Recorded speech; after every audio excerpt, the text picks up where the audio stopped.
en direct des courses. Avec la Fédération Anjoumen Centre-Ouest et Oxygène Radio. Vous nous rejoignez ici sur le plateau d'Oxygène Radio en direct de l'hippodrome de Molière. On a le plaisir de retrouver Benoît Lyon. Vous êtes conseiller départemental mais également vice-président du sport et de la culture. Et on a également le plaisir d'accueillir Eloane Quitté. Bravo pour cette victoire. Merci beaucoup, je suis très content d'avoir gagné à Molière. C'est ma première victoire de l'année et la première victoire pour mon père, donc c'est toujours plus beau de gagner des courses comme ça. C'est vrai, et d'ailleurs on va revenir sur l'arrivée de cette première course, prix MMA, prix des sociétaires. Une course donc remportée par Eloane Quitté avec le numéro 13, Jack Delay, deuxième le numéro 11, James Bond, qui a fini fort mais trop tard, troisième le 4, Jasmine RD, quatrième le numéro 8, Joyeux de Liton, cinquième le 3, Jalisco du Canet, sixième le numéro 9, James Speed, l'animateur, et septième le numéro 12, Jim de Sucé. Voilà pour l'arrivée de cette première course, et donc Eloane qui s'impose dans cette épreuve. C'est une surprise pour vous de voir Jack Delay briller? Franchement, c'est pas un gagneur. C'est un cheval qui fait toujours ses courses, mais dès qu'il a le parcours en or, il a su montrer qu'il était capable de gagner ses courses. Ouais, il a été courageux, ça venait fort et il est reparti. Ouais, on a eu un bon parcours, on caché jusqu'au début de ligne droite, et c'est les parcours qu'il adore. Donc des parcours comme ça, tous les bons chevaux avec un peu de vitesse, ils adorent ces parcours. On va parler de la suite du programme pour vous. Jalba Rose dans la troisième, qui vient de se classer troisième à Gémozac. Qu'est-ce que vous en pensez? Oui, en plus à Gémozac, elle avait pas eu un très bon parcours. Après, elle était associée à Guillaume Marin, il s'en était très bien débrouillé, parce que c'est pas une jument très simple non plus, mais quand elle a le bon parcours, c'est pareil, c'est une jument qu'il faut cacher, et qu'un bon parcours, on est capable de gagner, mais je pense que ce sera plus une 3-4e place qu'une victoire. Et dans la sixième, Aïe Pépito. C'est un cheval qui nous déçoit beaucoup, parce que de ce qu'il montre le matin et de ce qu'il fait le saut l'après-midi, c'est pas du tout le même. On va tenter de courir offensif un peu aujourd'hui pour voir s'il est capable, mais je pense que ça va être plus dur.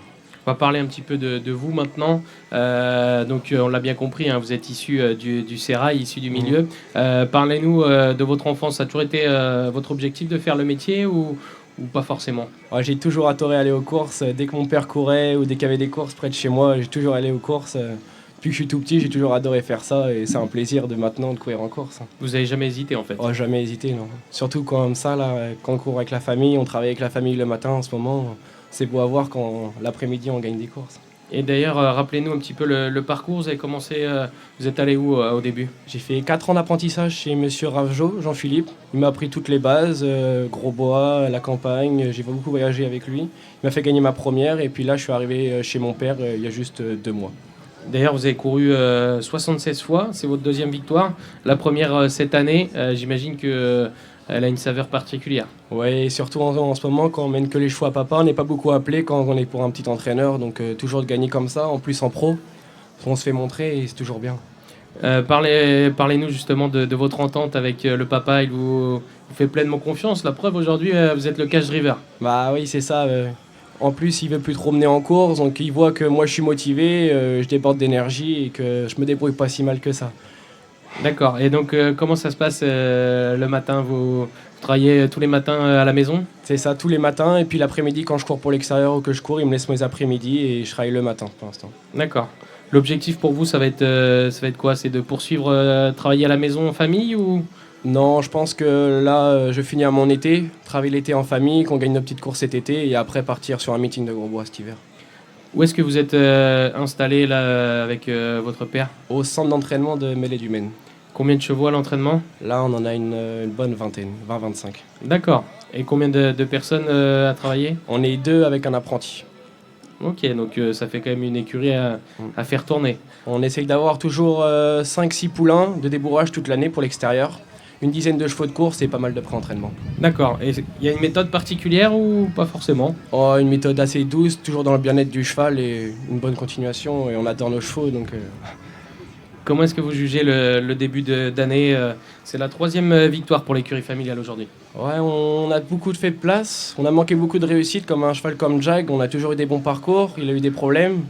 Donc quand ça se passe bien comme ça, on est toujours heureux. Là, comment ça se passe avec votre père? Elle vous donne des conseils régulièrement, vous débriefez? Ouais, comme là, on va en parler beaucoup ce soir. On va voir les deux ce qu'ils font après, mais on va pouvoir travailler plus tranquillement demain matin déjà. Ouais, je pense que demain, va pas y avoir la soupe à la grimace. On va avoir le droit au café, je pense, demain matin. Ça va, les croissants aussi. Ouais, je pense. Et donc là, vous nous parliez, l'objectif c'est d'aller à Grosbois. C'est pour quelle raison? Vous pensez que c'est là où on peut se faire connaître? Bah oui, pour tout de suite, quand on mène pour des entraîneurs tout de suite qui sont parisiens, ils se font beaucoup plus connaître, ils ont des meilleurs chevaux déjà. Même nous, si je mène tout pour mon père, on n'a pas forcément non plus de la cam pour aller à Vincennes. Donc faut toujours laisser des bons entraîneurs qui vont mener des courses. Donc là, l'objectif c'est de faire votre propre expérience de votre côté. Voilà, c'est ça. Et après, par la suite, vous voulez rester driver ou pourquoi pas faire comme papa, entraîner les chevaux? Oh, plus driver, je laisse mon père entraîner. Et par la suite, pas forcément...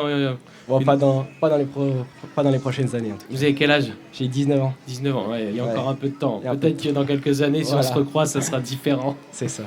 Merci en tout cas, Eloane, pour cette victoire. Qu'est-ce qu'on peut vous souhaiter là pour la suite? Bah, le même parcours. Le même parcours, le Si même on a le même résultat. parcours dans la troisième, on peut gagner pareil. D'accord, mais on se retrouve peut-être tout à l'heure. alors. Voilà. Tout à l'heure, avec Anthony, vous parliez bien de cash driver. Alors, on a des spectateurs qui ne connaissent pas le terme. Qu'est-ce que c'est être cash driver? Bah, c'est de mener en course, de travailler le matin et de l'après-midi de mener pour des entraîneurs, venir sur les hippodromes et de courir en course. Ouais, vous faites tout de A à Z. Voilà. en fait. Pilote. Voilà, c'est ça. Ok, voilà. Ah bah voilà. C'est le pilote, en fait, il drive pour les entraîneurs extérieurs qui connaît pas, il connaît pas forcément les chevaux avec Non, lesquels quel on mène. il Quel court. Et donc on l'appelle au pied levé pour mener les chevaux et faire la différence en course. Merci pour cette explication, messieurs. Je pense que ça va aider tout le monde et pas seulement la méconnaisseuse que je suis en fait dans le voilà. Moi, je trouve que c'est aussi ça le partage dans le cheval. Et on va maintenant accueillir Benoît Lyon. Vous êtes conseiller départemental et vice-président du sport et de la culture. Merci d'être présent sur notre plateau. C'est vraiment bien pour le conseil départemental d'être en partenariat avec les hippodromes. Exactement, ça fait partie des partenariats durables que l'on a. La Mayenne est une terre de cheval, chacun le sait. Elle est une terre de cheval parce qu'on a la chance d'avoir beaucoup d'hippodromes en Mayenne, et des hippodromes de tout type et qui sont répartis sur tout le territoire. Et Molière fait partie de ces hippodromes auxquels on est très attaché parce qu'ils sont vraiment ancrés dans leur territoire. 70 ans, c'est quand même un bel anniversaire. C'est un bel anniversaire parce qu'il y a des bénévoles, il y a des sociétaires qui s'engagent, et donc c'est d'abord ces personnes-là qu'on veut saluer. Et donc oui, naturellement, le département est en soutien des hippodromes, et quelle que soit leur typologie. Et ça fait partie un peu du bonheur de se retrouver aussi au-delà de l'intérêt pour les courses. On voit bien que les gens seront heureux de se retrouver sur ces hippodromes. Vous êtes spécialiste un peu plus de la culture et du sport. On voit ici en Mayenne qu'il y a vraiment une culture, justement. On aime bouger, on aime apprendre. Exactement. On est vraiment un département très sportif en termes de nombre de licenciés. On est toujours au top niveau en France. Donc il y a cette culture du sport en Mayenne. Et puis cette année, on est obligé d'en parler. Il y a les Jeux olympiques et paralympiques. Et on a essayé de marquer il y a quelques semaines cet événement avec le passage de la flamme, pas loin d'ici. Elle a circulé sur tout le territoire. Et puis, puisqu'on parle de cheval, on aura un Mayennais bientôt. Alors, ce n'est pas sur les courses, mais Vladimir Vinchon sur le paradressage qui va représenter fièrement la Mayenne. Donc, ça permettra de marquer notre attachement et notre performance en Mayenne sur ce champ-là.